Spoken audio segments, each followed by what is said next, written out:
और इस मौसम में आपका डाइजेस्टिव सिस्टम ऑलरेडी इतना स्ट्रांग होता है कि उसको अच्छे तरीके से डाइजेस्ट कर लेता है और आपको रिवर्ट बैक में आपका स्पर्मेटोजेनेसिस में एनहेंसमेंट।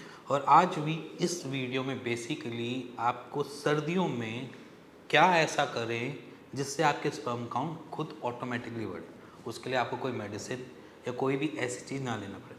सबसे पहली चीज़ें समझो कि सर्दियाँ एक हेल्दी सीज़न में आता है। अगर हम वैसे भी बात करें कि ओवरऑल हेल्थ के बारे में भी, आप अपने पूरे साल भर में ये वाले सीज़न को एक तरीके से इसलिए भी हेल्दी समझते हैं या होता भी इसलिए है, इस दिनों आपको बीमारियां कम लगेगी, बुखार नहीं होंगे, खांसी जुकाम ऐसा नहीं लगेगा। थोड़ा बहुत जुकाम रहता है वो भी सिर्फ कोल्ड होने की वजह से, जो थोड़े से जिनकी बॉडी सर्दी को लेकर थोड़ा सा अलग तरीके से रिएक्ट करता है तो उनको जुकाम वगैरह मिल जाता है। बट सर्दियाँ एक तरीके से हेल्दी सीज़न में मानी जाती है। अब हेल्दी सीज़न है तो हमारा मेटाबॉलिक एक्टिविटी भी अच्छी बनी रहती है, हमारी अंदर की डाइजेशन गट जितना भी है वो सारा का सारा बेटर तरीके से वर्क कर रहा होता है। कोई भी ऐसी दिक्कतें नहीं होती जैसे कि पेट खराब हो गया, डायरिया लग गया या फिर ज़्यादा हाइपर कॉन्स्टिपेटेड हो गए, ऐसी चीज़ें आप इनमें कम मिलोगे।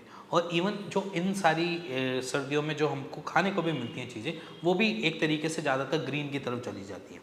जैसे कि मान लीजिए कि आप ऑरेंजेस हो गए, विटामिन सी वाले फ्रूट्स वगैरह अवेलेबल हो जाते हैं, ठीक है। इसके साथ साथ अगर देखा जाए तो ग्रीन लीव्स वाली बहुत सारी वेजिटेबल्स मार्केट में आ जाती हैं, जैसे कि साग हो गया, आपका स्पिनच हो गया, ये बहुत सारी अलग अलग चीज़ें इस मौसम में आपको मिलनी चालू हो जाती हैं।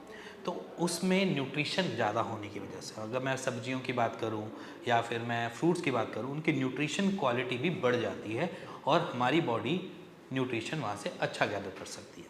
ये होती है सर्दियों की सीज़न में, जहाँ पर हम स्पर्म काउंट ऑटोमेटिकली खुद से ही ना कुछ करते हुए भी बढ़ना चालू हो जाता है।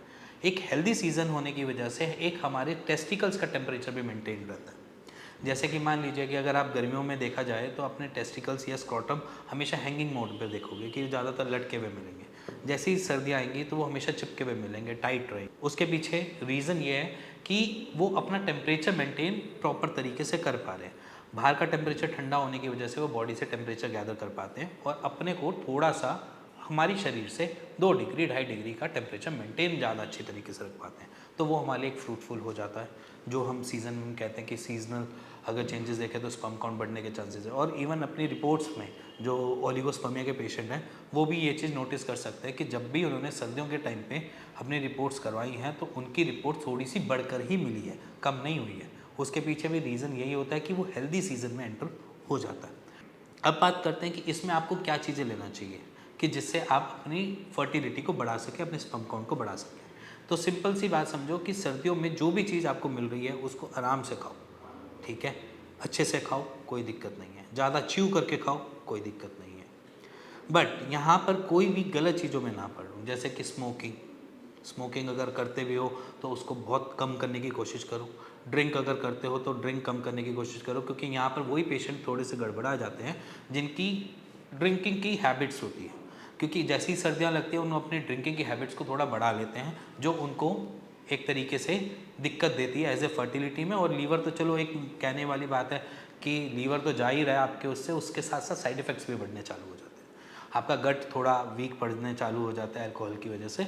तो मैं पूरे के पूरे गट की बात करूँ कि इस मौसम में गट अपने आप ही अच्छी तरीके से वर्क कर रहा होता है। तो यहाँ पर आप कोई भी चीज़ इनटेक करते हैं उसकी न्यूट्रिशंस आपकी बॉडी में लगने में ज़्यादा समर्थ होते हैं।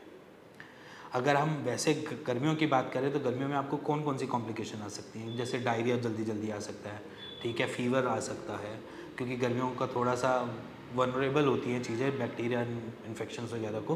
क्योंकि जितने भी इन्फेक्शंस हमें मिलते हैं वो प्रो होते हैं कि जैसे ही उनको अपना एटमॉस्फेयर, अपना सारी चीज़ें मिलती हैं, गर्माहट मिलती है, तो वो अपने आप को ग्रो करते हैं। बट सर्दियों में ये सारी चीज़ें स्टैटिक रहती हैं, स्टिल रहती हैं, वो ग्रो कर नहीं पाते। इसलिए हमारे को सर्दियाँ अच्छा सीज़न मिलता है जिसमें हम हर चीज़ को बेटर तरीके से चला सकते हैं।